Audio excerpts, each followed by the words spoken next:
પાનવાડી વિસ્તારમાં આવેલા વીજ પોલ ઉપર યુવક ચડી જતા લોકોએ મા મુસીબતે નીચે ઉતારી પોલીસને સુપરત કર્યો।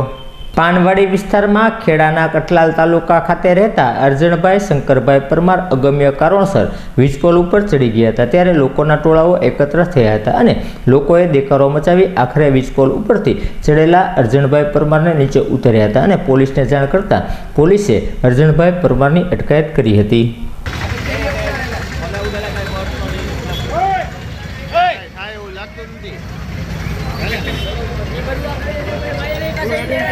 Ayer en la